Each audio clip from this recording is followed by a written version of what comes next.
Hey, welcome. I know 2020's got us all down, but I put a little anime review together for you. Hopefully it can get you through these tough times, alright? Hope you enjoy. Well, it's summer now, and you know what that means. Instead of dealing with world issues and realizing everyone you love might die, let's watch some anime. 'Cause that's conducive to a healthy mental state. Right? Yeah, fuck yeah!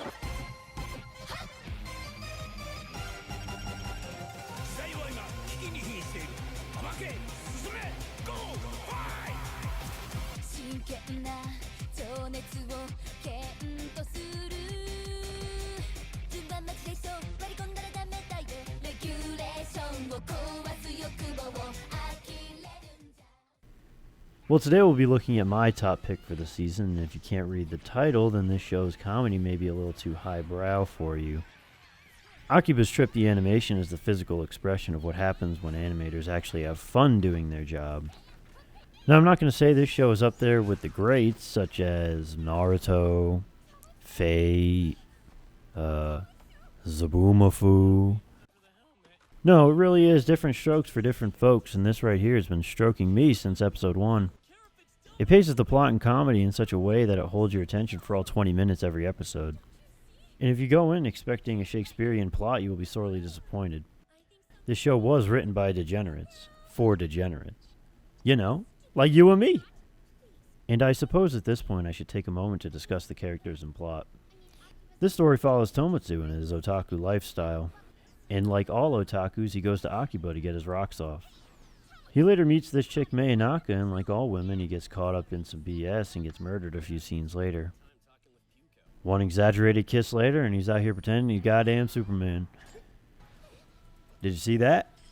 That's the moment the plot leaves the building, and along with that, any sanity the writers had. We get to see the main threat to the city at this point. They're called Bug Ones, and they basically act like parasites that give people superhuman abilities.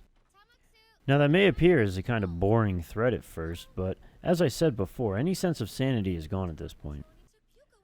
All I'm going to do is show you a clip of the next scene, and you will know what's going on. Their clothes get ripped off.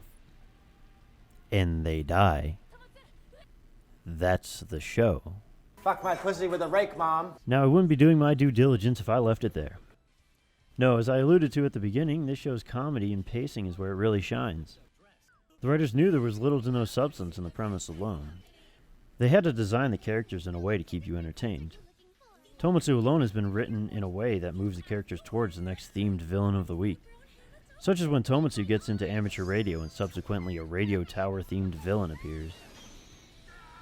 This seems like it would be a very rinse and repeat story beat, but it does move the plot along the 12 episode cycle very well.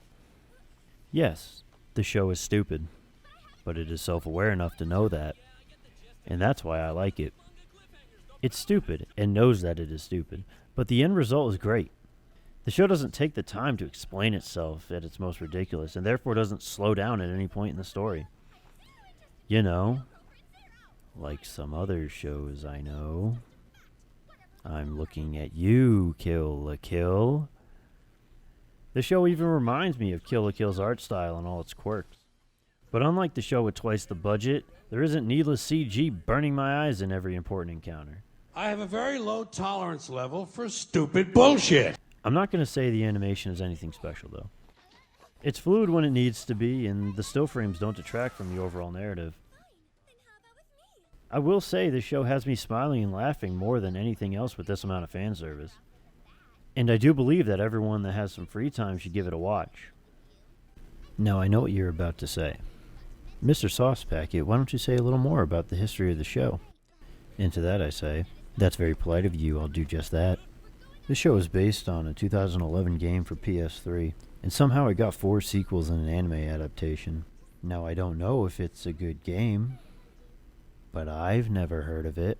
However, I am glad that Acquire gave the property to Studio Gonzo. And if you don't know Studio Gonzo, here's what they're known for.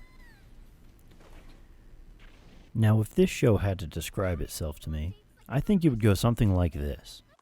I'll fuck you till you love me, faggot! No, wait, I don't think that's the quote I wanted to use. So in conclusion, Should you give Akiba's Trip the animation the time of day? Yeah, it won't hurt. Plus, listen to the intro music.